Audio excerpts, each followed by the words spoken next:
কথা না বাড়িয়ে আমরা সরাসরি চলে যাই আমাদের ঘটনায়। যেভাবে লেখা আছে আমি সেভাবেই পড়ে শোনাচ্ছি। এটি আমার প্রথম ইমেল। আশা করছি আমার ঘটনাটি শেয়ার করবেন। ঘটনাটি ভৌতিক কিংবা অলৌকিক কিনা জানি না, তবে এই ঘটনার পেছনে প্রাণ গেল নিষ্পাপ এক বাচ্চার।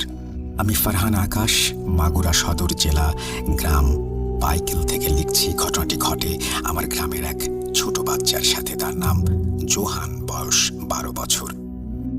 আজ শুক্রবার বেলা 10টায় বাড়ি থেকে বের হয় জোহান।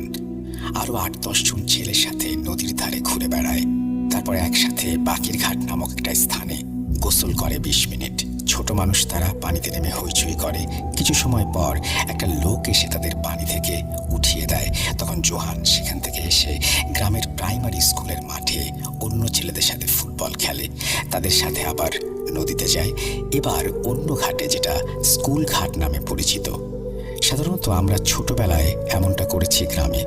তো 5 জন ছিল নদীর ঘাটে। 40 মিনিটের বেশি তারা গোসল করে। শুক্রবারের দিন সবাই নামাজে যাবে, তাই একে একে 3 জন চলে যায়।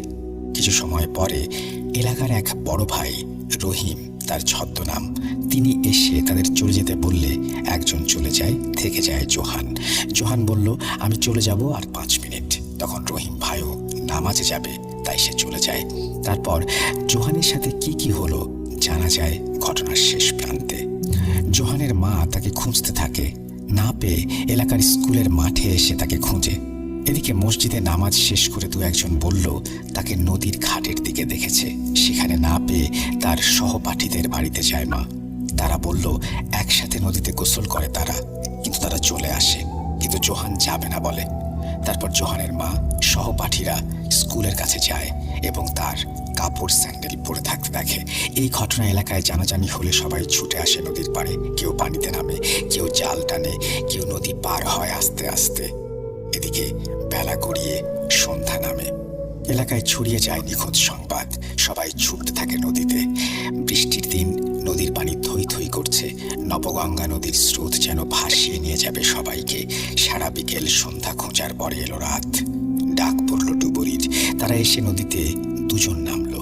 তখন নদীর পাড়ে কয়েক হাজার মানুষ।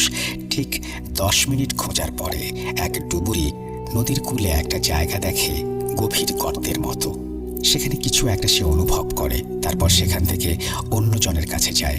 সেখানে তার সাথে কিছু একটা আলাপ আলোচনা করে 2 জন সেইখানে চলে আসে, যেখানে জোহানের লাশ খুঁজে পায় তারা। মেইন ঘটনা এখানেই। নদীর পানিতে মৃত ব্যক্তির পানি খেয়ে পেট ফুলে থাকার কথা শুনেছি, চোখ বড় বড় হয়ে যায়। কিন্তু জোহানের তার বিপরীত অবস্থা ছিল। পেটে কোনো পানি নেই, দেখলে মনে হবে সে ঘুমে বিভোর। বাড়িতে হাজার হাজার মানুষ, গ্রামের শোকের ছায়া। এদিকে বিকেলে বজ্রপাতে আর একটা মৃত্যু। সব মিলিয়ে পুরো গ্রামটি যেন শোক পালন করছে। এই নবগঙ্গা নদী বছরে একটা করে মানুষ নেয়। এটা আরো 20 বছর ধরে শুনে আসছি। আমি মাঝে মধ্যে বাচ্চাদের নিয়ে ভিডিও বানাই।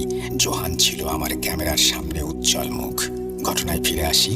কেন মরল, কিভাবে মরল, সবাই শোকের সাগরে ভেসে যাচ্ছে। পরের দিন তার জানাজা হয়।